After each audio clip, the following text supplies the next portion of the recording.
여러분 아마 그 성경을 읽어보신 분들은 누구나 다 경험을 할 건데요. 성경을 읽다 보면 딱 막힌 데가 나와요. 어디냐면 족보예요. 족보 넘어가면 성경 덮어버리거든요. 여러분 그러죠?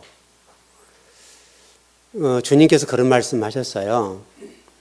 내가 바닷물을 먹물을 삼아도 성경 말씀을 다 기록할 수 없다. 하나님 말씀을 기록할 수 없다. 그래놨거든요. 그렇게 말씀하셨는데 우리가 의아하게 생각한 게 뭐냐면 족보는요 기록 안 해도 될 것 같거든요. 여러분 창세기 가운데도 족보가 상당히 중요한 위치에 차지하고 있고 역대상을 읽어봐도 상당히 많은 분량을 기록해 놨거든요. 또 마태복음과 누가복음에도 보게 되면 족보를 기록해 놨어요. 한 군데만 기록한 것이 아니라 몇 군데를 기록해 놨단 말이에요. 그래서 우리가 생각할 때는 이 족보의 문제가 불필요하게 보이고 기록하지 않고 좀 다른 것을 기록했으면 얼마나 좋았을까 하는 아쉬움이 있단 말이에요. 그 분량적인 측면도 그렇고 그래서 우리가 생각할 때에 이 족보가 참 그렇다. 그래서 여러분 성경 읽은 분마다 공통적으로 얘기한 게 뭐냐면 족보 때문에 못 읽겠다는 거예요. 낳고 죽고 낳고 죽고 계속 그 얘기를 하잖아요. 근데 이게 기록 안 해도 별 의미가 없는 거잖아요. 우리가 볼 때. 굉장히 이 족보가 불필요하게 보이는데 우리 눈으로 볼 때 이 불필요하게 보이는 이 족보를 왜 하나님은 기록해 놓으셨을까? 우리가 적어도 우리의 관점에서가 아니라 하나님의 관점에서 왜 하나님이 이렇게 족보를 이렇게도 중요한 곳곳에 기록해 놨는가? 라는 관점으로 좀 족보를 쳐다보면 좀 생각이 달라지죠. 그리고 우리가 이 족보를 대할 때 그 족보 속에 하나님은 도대체 무엇을 감춰놨기 때문에 이렇게 기록했을까? 생각해보고 또 읽어보고 또 읽어보고 그 의미를 되찾아보면 적어도 분명한 것은 우리가 깨닫지 못한 뭔가가 있을 것이다. 그러잖아요. 분명히 구원사를 설명해 놨을 것이고 하나님 나라를 설명해 놨을 것인데 우리의 시각으로는 안 보이거든요. 그래서 마치 우리가 이 족보를 대할 때는 우리들 과거 우리 족보도 있잖아요, 여러분. 저도 지금 저희 집안에 족보가 저한테 하나 있거든요. 여러분 이 족보가 집안의 가보였어요. 옛날에는 이게 그냥 있는 게 아니에요. 그래도 좀 이렇게 밥술이나 떠는 사람들이 족보를 가지고 있단 말이에요. 그래서 유일하게 저희 집에 족보가 있어요. 지금은 별로 불필요하고 별로 이게 보이지도 않지만은 과거 우리 아버님 세대 때는 족보가 굉장히 중요했어요.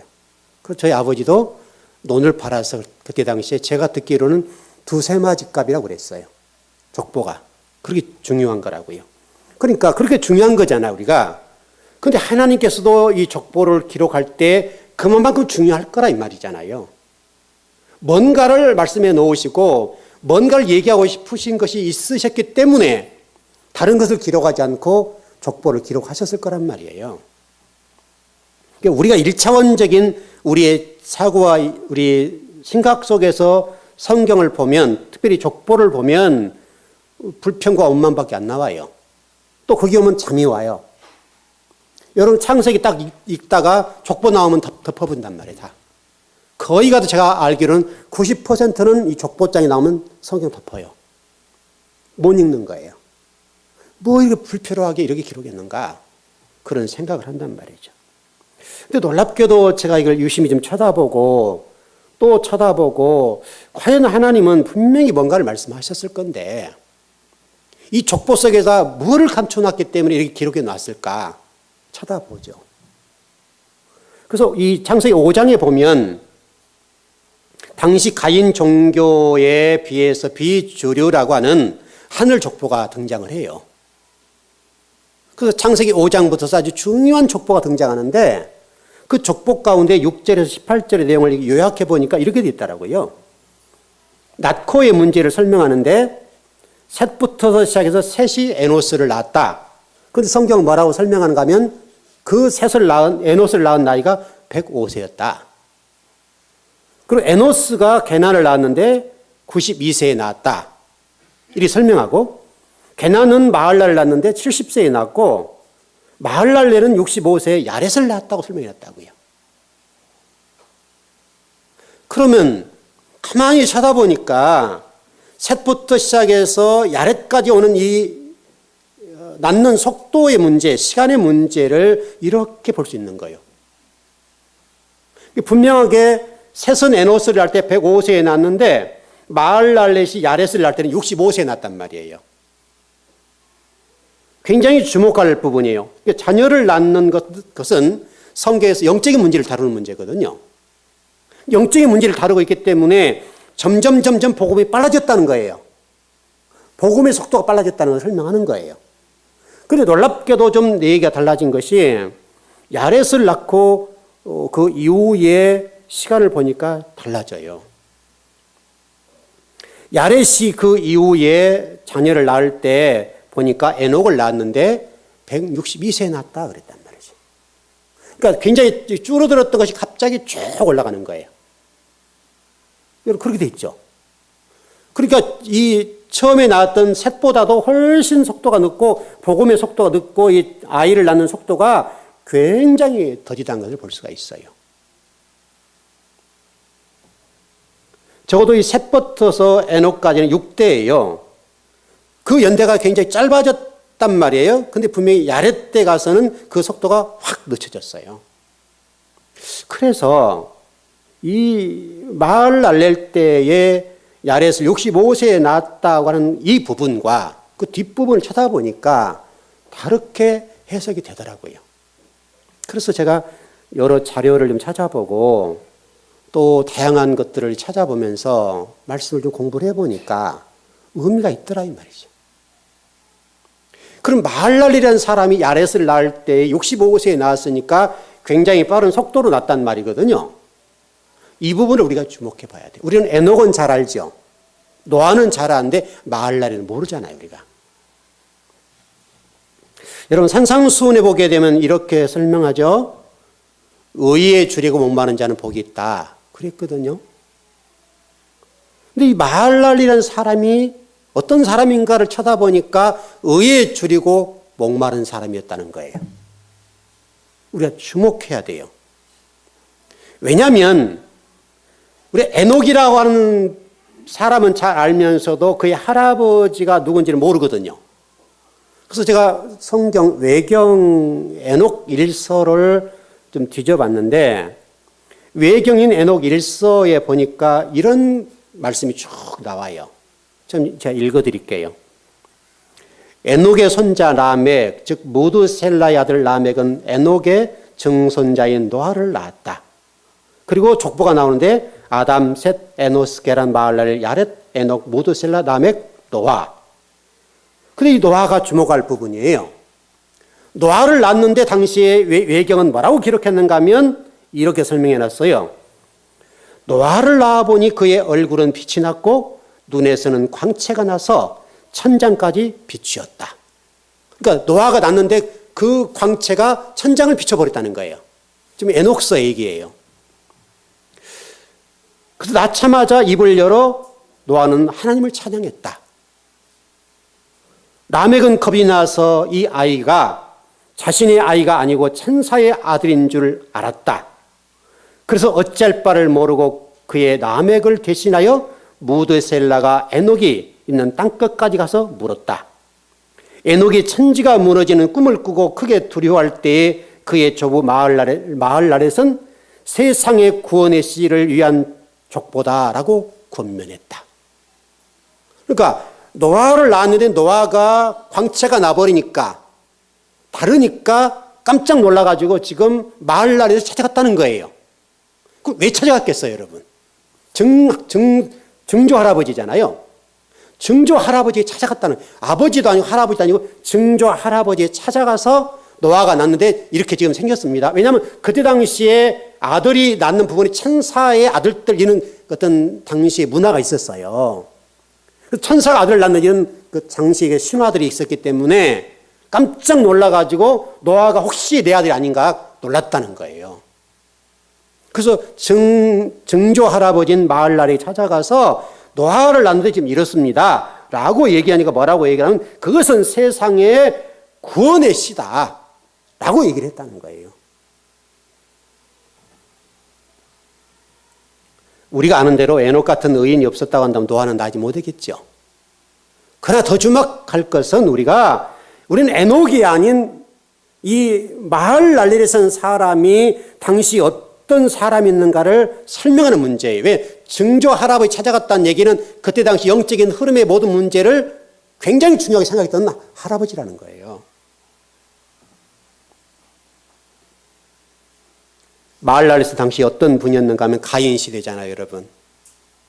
모든 사람들이 가짜 종교와 거짓 종교와 짝퉁 종교를 추구하고 찾아갈 때예요. 그리고 그가 복음을 야렛을 낳는 이 시기를 볼 때 얼마나 복음에 집중했는가를 알 수 있는 것처럼 마할랄레스는 지금 가슴을 치면서 하나님 나라를 위해서 통곡했던 하나님의 사람이었다는 거예요, 여러분. 마할랄레스는 기도하는 사람이었고 영성이 아주 예민한 사람이었다는 거예요.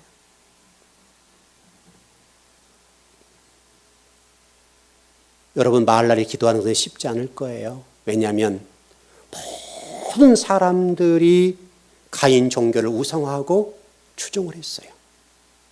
그때 당시 주류 세력이란 말이에요. 지금 한국교회를 이끌고 가는 이 주류 세력이 그런 것처럼 그런 세력 앞에 마할랄이 등장해서 기도하고 가슴을 치면서 이 거짓 종교와 가짜 짝퉁 신앙에 관해서 통탄하면서 눈물을 지으며 기도했던 그런 신앙이었다는 거예요, 여러분.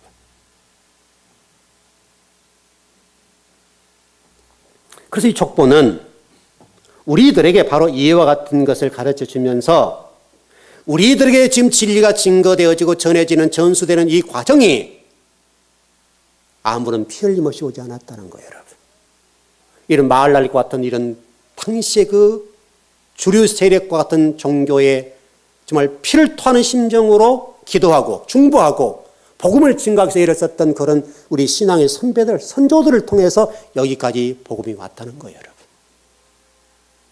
동시에 우리들에게 지금 한 가지 또 설명하는 것은 이 마할랄을 통해서 지금 우리들에게 얘기하는 거예요. 너희들도 마찬가지로 너의 후대들을 위해서 너의 족보가 기록된다고 보고 너의 후대들을 위해서 마할랄과 이 가슴을 치면서 충고하는 사람을 살아라. 충고하는 삶을 살아서 하나님의 이 진리 말씀들이 바르게 증거되고 전수될 수 있도록 기도하라는 거예요, 여러분. 왜냐하면 지금 이 시대도 진리가 바르게 증거된다는 것은 굉장히 어려워요. 왜냐하면 모든 진리 말씀들이 보편화되어 있잖아요. 규정화되어 있잖아요. 정통이란 이름으로 딱 정리가 되어 있단 말이에요. 더 들어갈 수가 없어요. 그래서 다른 말씀을 전하면 이상하게 말씀해버리잖아요, 여러분. 참 진리를 전함에도 불구하고 그 참 진리가 참 진리로서 도의 역할을 못한단 말이에요.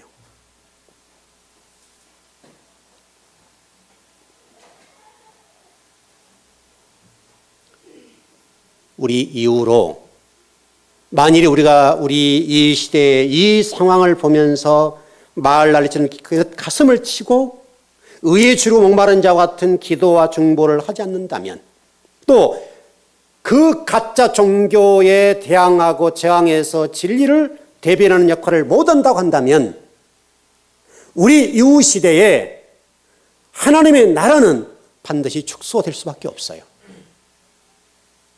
모든 사람들이 지금도 우리 기독교 미래를 낙관하고 있지만은 그러지 않아요, 여러분. 이미 속도는 기울어져 있고 이미 기독교는 침체 늪에 들어가 버렸어요. 나오질 못해요. 왜? 진리 아닌 진리가 우리를 지배하고 있어서 그래요. 진리 아닌 그 가짜들이 우리 신앙 속에 깊이 들어와 있단 말이에요.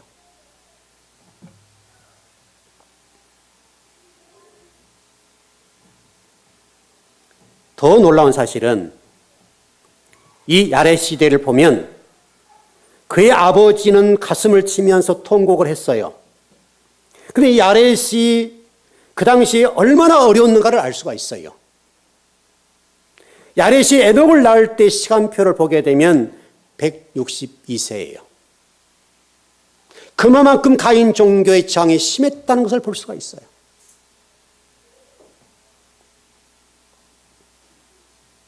점점점 빨라졌던 이 복음의 시간표가 가인 종교가 득세하고 가인 성막이 완성되고 성전이 완성되어서 그 종교가 시스템화되고 그 모든 것들이 그 모든 세계를 지배할 때예요. 그러니까 참 종교와 참 진리들이 더딜 수밖에 없는 거예요. 그래서 야렛부터서 에녹까지의 이 후손의 시간표가 갑자기 쫙 멀어졌어요. 이렇게 좀 볼 수가 있을 것 같아요. 야렛이라는 사람을 쳐다보면 좀 답이 나와요. 야렛 때의 시간표가 드디어 됐다고 얘기하는데 이 야렛이라는 사람의 이름의 뜻을 살펴보니까 가능해요. 야렛이라는 이름이 뭔가 하면 내려가다, 낮아지다, 떨어지다. 이런 뜻을 가지고 있어요. 그러니까 긍정적인 의미로 보면 이 에노스 때로부터서 게난 마할랄이 가까운 신앙의 터전 위에 찬송을 받으실 하나님을 찬양했다. 하나님 내려오세요. 이런 소망적인 신앙을 담고 있는 한 부분일 수도 있어요. 왜냐하면 그때 당시에 너무나 신앙적인 핍박이 심하니까 하나님 내려오셔서 떨어지다는 단어니까 하나님 내려오세요. 낮아지세요. 내려오세요. 이렇게 볼 수가 있단 말이에요. 왜냐하면 여러분 출애굽 시대를 돌아서 보면 여러분 바로 왕이 이스라엘 백성들을 핍박하고 이 또 성을 쌓는 문제 때문에 굉장하게 박해했잖아요. 노동에 시달리면 말할 수 없었잖아요. 그러니까 벽돌을 찍으라 했는데 지푸라기를 안 주고 벽돌 찍어라 해가지고 아주 곤욕을 치렀단 말이에요. 고역을 주고 힘들게 했던 시대이니까 그러니까 이 이스라엘 백성들이 참지 못하고 하나님께 호소를 하잖아요. 하나님 우리의 기도를 들으소서. 우리가 지금 애굽 사람들에게 와서 지금 이렇게 핍박을 당하고 이렇게 곤욕을 당하는데 내려오셔서 이 한을 풀어주세요 라고 했던 부분과 똑같은 장면이라니까요.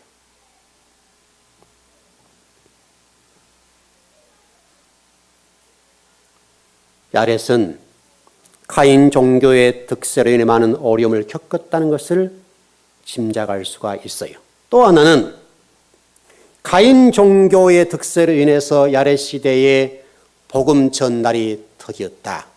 이렇게 볼 수도 있어요. 그만큼 야렛이 신앙적으로 힘들었다. 이렇게도 표현할 수 있어요. 왜? 떨어졌다라는 단어가 있기 때문에. 여러분 지금 보십시오. 지금 우리가 이 기독교라는 관점에서 이게 통으로 한번 보자고요. 한국 전체적인 교회 관점으로 볼 때에 한국 기독교 안에서 야렛과 같은 입장으로 서 있다고 보십시다, 여러분. 야렛이 지금 현재 한국 기독교 안에 서 있는 자체가 쉬워요, 어려워요? 어렵죠, 여러분. 왜냐하면 야렛이 복음이 되어서 복음을 전한다는 거, 전수한다는 거 굉장히 어려운 시대란 말이에요, 여러분. 왜냐하면 우리 신앙 자체가 이미 고정화되어 있단 말이에요. 하나님 말씀이 고정화되어서 잘됐든 잘못됐든지 간에 그것이 고정화되어서 바뀌지 않잖아요. 이미 우리는 수많은 목회자와 하나님 말씀을 통해서 말씀을 배웠는데 그 말씀들이 우리를 딱 지배를 한단 말이에요. 여러분 하나님 말씀은 갇혀있지 않잖아요. 여러분 하나님이 성경 속에 갇혀있지 않는 것처럼 똑같잖아요. 우리 하나님을 성경 속에 가둬버릴 때가 많단 말이에요.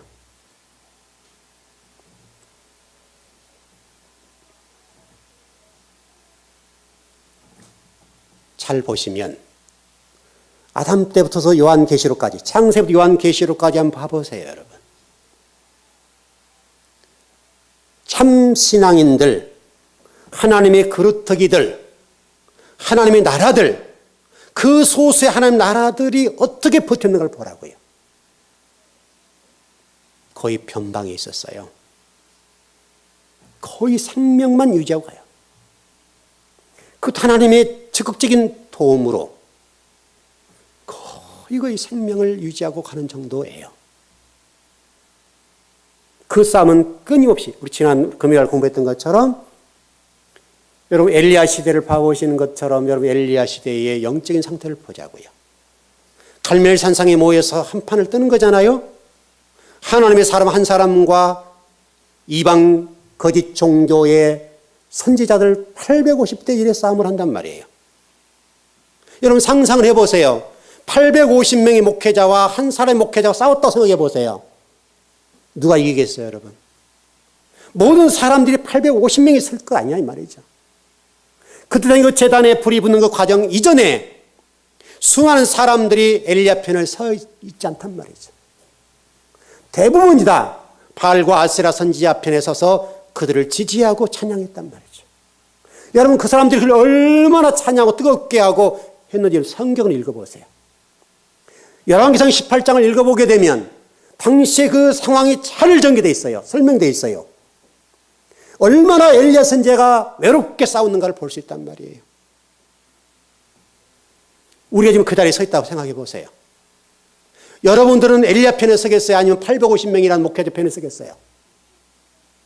대부분 생각할 때 850명은 나름대로 의미가 있잖아요. 그 850명이 설 거란 말이에요. 제가 안타까워서 그런 얘기를 드렸잖아요, 여러분. 진리는 숫자 노름이 아니다. 850명이 서 있다 하더라도 그 한 사람이 진리면 진리인 거예요. 근데 우리는 숫자를 봐요. 얼마나 우리가 세속적인지 몰라요. 이 일은 역사 이래로 지금까지 계속되고 있어요. 여러분 그 갈멜산상에도 똑같습니다만 지금도 그러잖아요, 여러분. 비의 진리를 가지고 거짓 종교를 가진 사람들이 어떻겠어요, 여러분? 더 큰 소리로 찬양하고 경배하고 더 주님을 불렀을 거 아니냐 이거예요.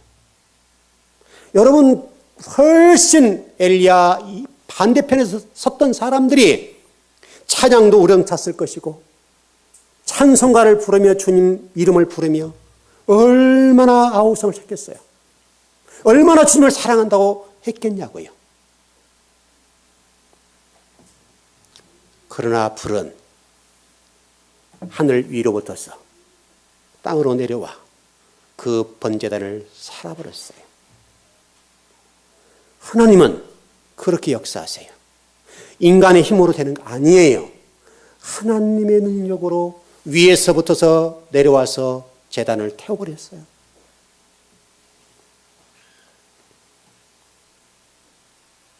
야레 시대도 똑같습니다. 신앙적인 유축을 당하고 복음의 길이 막혀서 그 시대에 진리가 잘 전해지지 못했다. 이런 설명이 가능합니다. 또 더 나가서 에녹부터서 여러분 노아 때를 봐보세요. 에녹부터 노아 때는 4대예요. 근데 놀랍게도 성경은 이 부분을 뭐라고 설명하는가 하면 에녹에서 노아까지 4대인데 걸린 시간이 500년이라고 그래요. 여러분 500년이에요. 노아가 아들을 낳을 때도 500년이라고 그래요. 에녹에서 노아까지 4대예요, 4대. 그러니까 예수 저 같은 경우를 보면 저 우리 아들, 딸들 지금 이제 손녀, 외손녀가 낳았잖아요. 3대지요. 그럼 제 당대 이루어지잖아요, 지금 이게요. 그럼 만일 제가 조금만 오래 산다면 저희 손자들이, 손녀들이 또 애를 또 낳을 수 있잖아요. 잘하면 4대도 볼 수 있는 거예요, 제가. 그건 어떨지 모르겠지만, 근데 에녹에서 노아까지 이 대를 잇는 시간이 500년이라고 그래요, 여러분. 여러분 생각해보면 굉장히 긴 거예요. 이건 우리 인간의 생각을 벗어나 버려요. 엄청나게 시간이 길단 말이에요.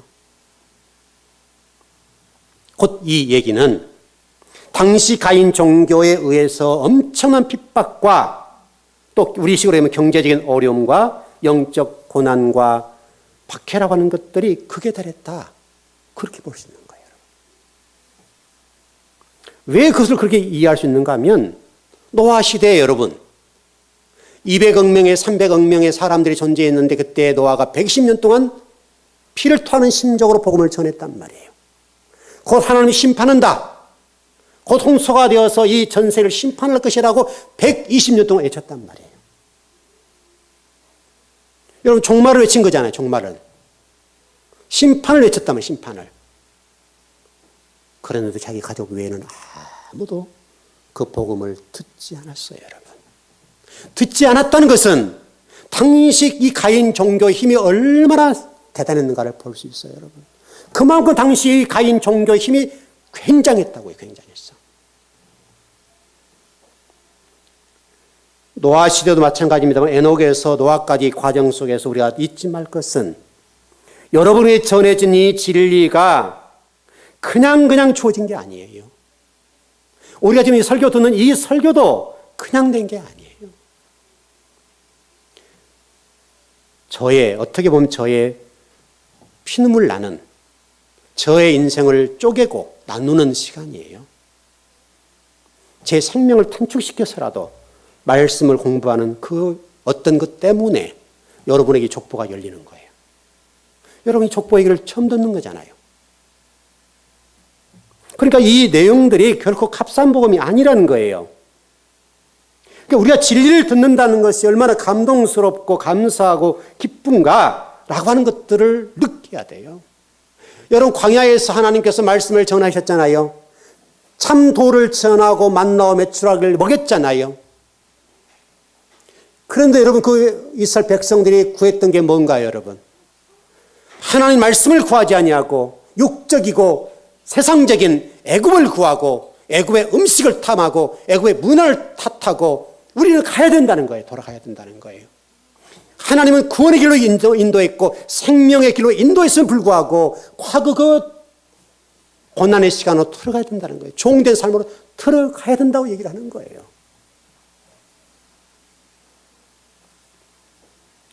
우리와 다를 게 정말 뭘까요? 우리가 기도하지 않고 우리가 진리가 되지 않는다면 우리 이후의 복음도 이룰 수 있어요, 여러분. 우리가 이 시대의 보루가 되어서 하나님 나라와 의를 위해서 기도해야 되겠는데 또 말씀을 가져야 되겠는데 또 여러분 말씀이 돼야 되겠는데 우리가 그 말씀이 되지 못하면 우리 때문에 복음이 지체되고 에녹에서 노아까지 500년이 걸렸던 것처럼 또 노아에서 그 아들을 낳을 때까지 500년이 걸린 것처럼 그렇게 가버린다고요. 여러분 노아가 여러분 보세요. 성경을 읽어보세요. 노아가 셈과 함과 야벳을 낳을 때 500세였다라고 얘기한단 말이죠. 왜 성경은 그렇게 설명할까요, 여러분?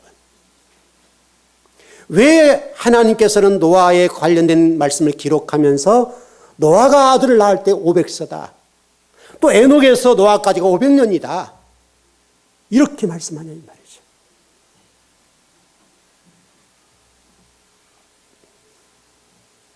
진리가 외면되면 하나님 나라는 막히고 복음은 그렇게 갈 겁니다.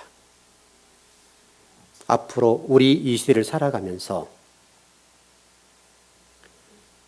우리 자신들이 복음이 되지 못하고 진리가 되지 못한다고 한다면 가인 시대에 많은 사람들이 굴복하고 비진리에 맡겼던 것처럼 우리도 그런 사람이 될 수가 있고 비록 성경이 기록되지 않는다 할지라도 우리의 이름들이 그렇게 기록되어 갈 겁니다. 적어도 하나님 오늘 우리가 이 족보를 통해서 말씀하신 것은 너희들은 그런 족보에 올라가지 말아라고. 하늘 족보에 올라가서 너희 때문에 진리가 지체되지 않고 이렇게 증거된 거 내가 안다. 이렇게 하라는 거예요, 여러분. 시간 관계상 다 읽지 못하겠습니다. 창세기 4장 족보를 우리 지난 시간에 공부했으니까 한번 보자고요. 그 족보를 보면 종교가 세팅되니까 성전을 짓고 제물을 바치고 모든 성전의 기물들을 완성하고 하나님을 찬양하고 종교 시스템이 완성됨으로 얼마나 당시 그들의 기세가 등등하고 얼마나 힘을 발휘하고 얼마나 많은 사람이 추앙을 받았는지를 여러분 보시라고요.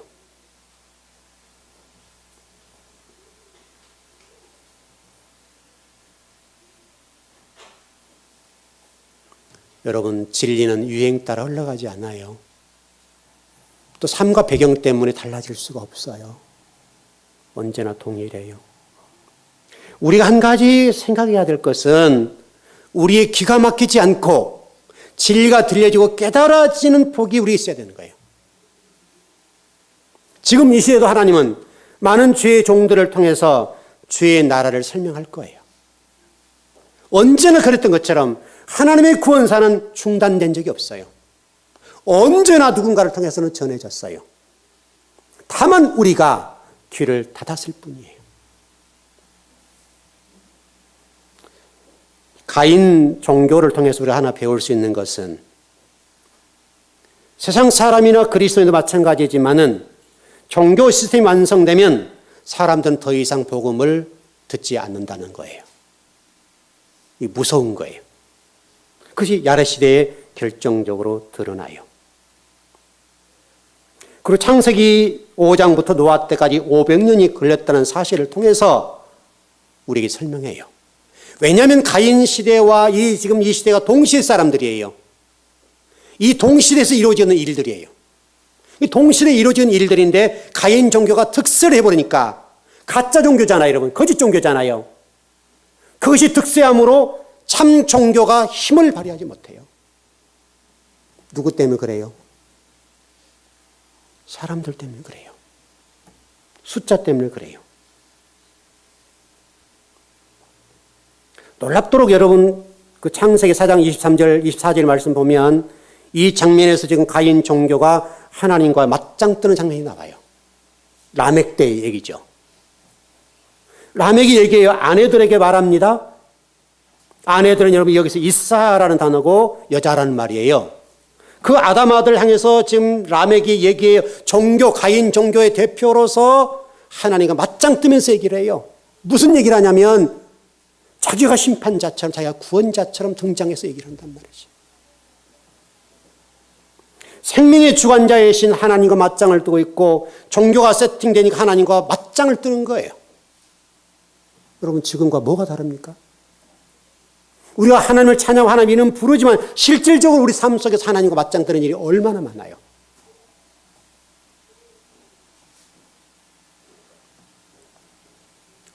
이 가인 후손들은 성막을 다 지은 다음에 우리 스스로 하나님 나라 갈 수 있다 이런 얘기를 하는 거죠.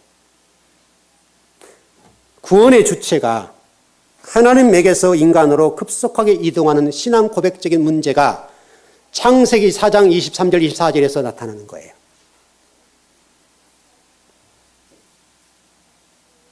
그러나 우리가 하나님의 능력을 믿는다면 그런 문제로는 차지할 필요가 없어요. 하나님은 그 극한 상황과 그렇게 가인 종교가 득세하고 그들이 하나님을 부르고 찬양하고 난리를 치잖아요. 하나님의 국면 전환을 확 해버려요. 그 내용들이 성경에 자세하게 나와 있어요. 창세기 4장 25절 26절에 보게 되면 하나님께서 가인 종교의 모든 것들을 확 뒤집어 버려요. 하나님의 구원사는 절대 중단되지 않는다는 것을 우리에게 설명해요. 우리가 이 일을 통해서 하나님의 의도를 읽을 수 있어야 돼요. 가인 종교가 지금 시대로 보면 여러분 우리 한국 기독교가 그랬던 것처럼 한참 부흥기 때 여러분 어떻습니까? 여의도에 몇만 명이 모였죠? 100만 명이 모이고 뭐 60만 명, 100만 명이 모여서 부흥 집회라고 막 그랬잖아요. 막 얼마나 뜨거웠습니까, 여러분? 여러분 100만 명이 모여서 여호와 이름을 불렀다고 생각을 해보세요, 여러분. 하나님이 잠자다 깨우실 판이잖아요.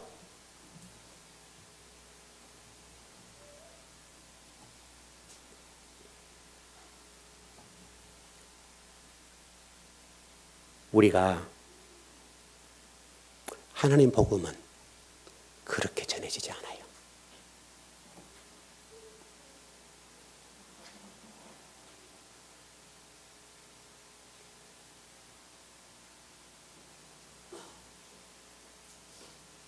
자, 우리 지금 핵심적으로 전하고 있는 출애굽기 20장 9절로 이렇게 좀 옮겨보겠습니다. 엿새 동안은 힘써 내 모든 일을 행할 것이나 이렇게 돼 있잖아요. 다시 좀 이걸 설명해 보면서 좀 정리해 보려고 합니다. 엿새라고 하는 말은 6이란 말이잖아요. 근데 놀랍게도 창세기 7장 1절을 한번 보십시다.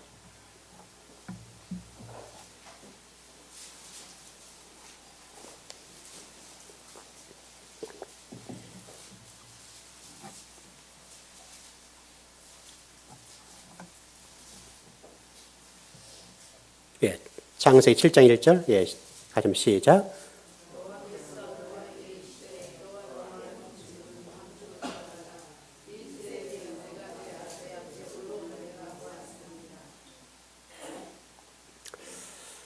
창세기 7장에 보면 노아가 땅에 있을 때 600세라 그렇게 있죠? 그 있죠? 있죠? 이게 아주 놀라운 단어예요. 이 성경은 참 신묘망측해요. 놀랍게도 이 600세라는 단어를 우리가 볼 때 우리는 600이잖아요. 그냥 아랍의 숫자로. 그런데 놀랍게도 히브리어 원문은 그렇게 되어 있지 않아요. 6 또는 100 이렇게 돼 있어요. 따로따로예요. 그러니까 6이라는 단어와 아까 엿새 동안과 똑같은 히브리 원문이에요. 원문은 똑같아요. 그래서 셋쉬라는 단어예요. 이 6이라고 하는 것을 주목해야 돼요.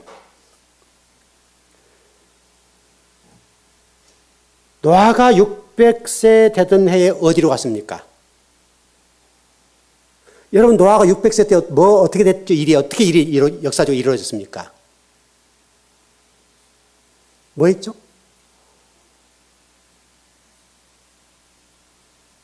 그럼 노아가 600세 되던 해에 방주를 탑니다. 그래요, 안 그래요? 600세가 되던 해에 노아가 방주에 들어갔어요, 여러분. 이게 육자예요, 육자. 그게 셋쉬라는 단어인데 그게 6이에요. 노아 방주는 여러분 아시는 대로 성막인 거 아시죠? 노아 방주는 여러분 생각하는 그런 배개념이 아니라고요. 노아 방주는 성막이에요, 여러분. 나중에 제가 계시록 갈 때 구체적으로 설명을 드리겠습니다만은 노아 방주는 성막인데 그 성막에 며칠째 들어가요? 6일째 들어간다고, 6일째. 6이란 말이, 600이란 말이 600을 얘기하려고 하는 것이 아니라 엿새, 6, 안식의 문제를 씁니다. 6일 날 들어가서 안식하는 거예요. 아이들은 500세, 5에 낳죠. 아들을 낳는 날은 5일째예요. 5째 날이에요. 그리고 6째 날 안식으로 들어가는 거예요.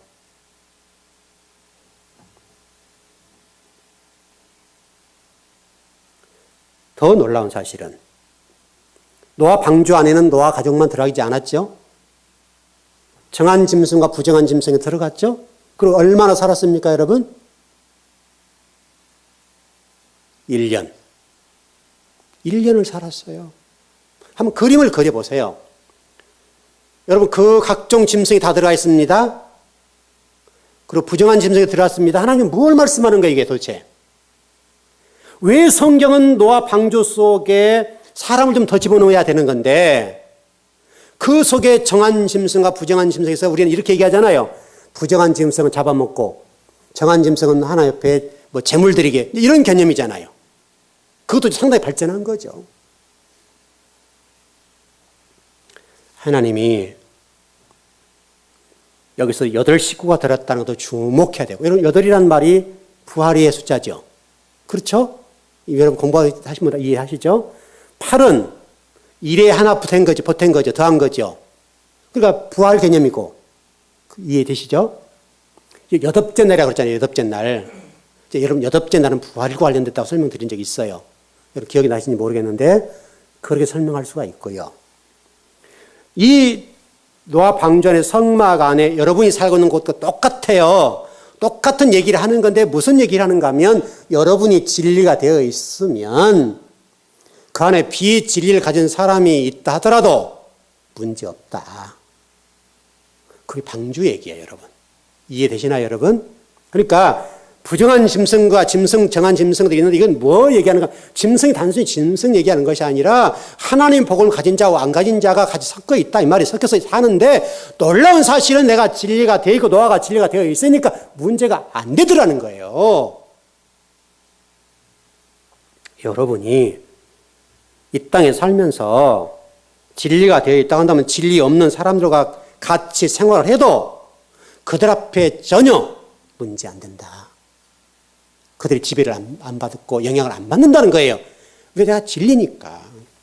여러분 광야를 보세요. 여러분 60만 대군이 나와서 여호수아 갈렙은 수많은 사람들이 애굽을 동경하고 애굽의 음식을 탐했다는 말이 그 진리, 비의 진리를 탐했단 말이잖아요. 여러분 진리가 전해짐에도 불구하고 비진리를 탐할 때에 여호수아 갈렙만 어쨌다는 거예요. 진리를 탐했다는 거잖아요.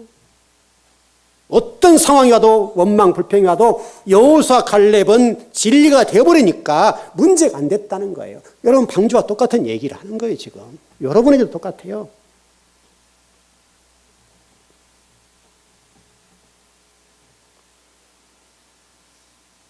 좀 정리를 해보십시다.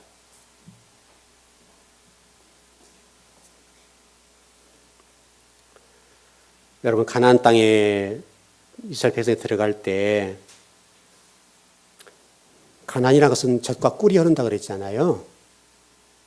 꿀은 제가 설명드렸던 대로 비진리죠.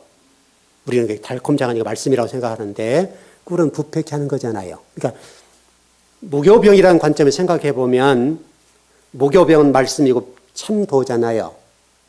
어떤 것도 섞으면 안 된다는 거잖아요. 그러니까 가나안 땅에는 성령과 진리와 비진리가 공존하는 곳이에요. 그게 가나안 땅이에요. 그러니까 전쟁이라고 그랬잖아요. 그래서 여호수아와 갈렙이 가나안 땅에 전쟁을 하는 거예요. 그리고 7 족속들을 진멸해 버리는 거예요. 7 족속이라는 비진리예요. 똑같아요. 여러분이 지금 사는 이 세상이라고 하는 것이 그런 곳이라고요. 근데 문제는 여러분들이 진리가 되어 있으면 비진리가 있다 하더라도 그 비진리 때문에 영향받지 않고 하나님의 도를 그대로 전수하면서 하나님의 구원사를 끌고 가는 성도가 돼야 된다. 여러분과 제가 이 십계명 강해를 공부하면서 이 하나만은 절대 놓치면 안 돼요. 우리가 지금 공부했던 목적이 그거잖아요, 여러분. 가나안 땅이라고 하는 것이 십계명이라고 하는 단순하게 이 인간적인 계명, 하나님 계명 이런 개념이 아니란 말이에요. 하나님의 사람들에 관한 가나안 땅 안에서 우리 전쟁을 하고 어떻게 살 것인가를 설명하는 내용이기 때문에 여러분과 제가 지금 노아라 이런 모든 얘기를 오늘 족보를 통해서도 말씀해 주신 대로 여러분이 진리가 되셔야 돼요. 진리가 되면 비진리가 여러분 찌르든 말든 건들든 말든 밟든 말든 관계가 없다고요. 왜? 내가 진리인데. 여러분 스데반 집사를 보세요. 여러분.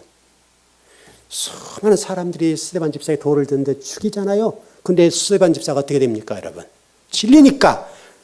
주변에 돌을 던졌다는 다 진리가 야위를 보내는 거잖아요. 그게 진리가 되니까 돌에 맞아 죽더라 주님을 찬양하고 영광스러운 얼굴 돼버리잖아요. 그게 저와 여러분이 걸어갈 길이에요. 그리스도인이 걸어갈 길이 그 길이에요, 여러분. 여러분과 제가 그 길을 마다하지 않았으면 좋겠어요. 그 길이 우리에게 놓여 있으면 힘들고 어렵고 많은 핍박이 있을 수 있어요. 고난이 있을 수 있어요. 그러나 주님은 그것 때문에 힘들지 말라는 거예요. 내가 너 알아. 아버지가 나를 안다는데 그 이상 필요한 게 뭐 있어요, 여러분? 하나님이 너 사랑해. 그것보다 더 필요한 게 뭐 있어요? 그 한마디면 다 녹아버리잖아요. 한마디면 다 해답되잖아요. 내가 너 사랑해. 내가 너 사랑한단다. 여러분 개인개인 와서 지금 말씀하실 때에 그보다 더 좋은 말씀이 어디 있어요? 힘이 되는 말씀, 위로가 되는 말씀. 그 한마디면 다 끝나버려요. 여러분에게 그 힘이 넘쳐서 어떤 상황 속에도 버티고 승리해 나갈 수 있는 여러분 되시길 바랍니다. 기도하겠습니다.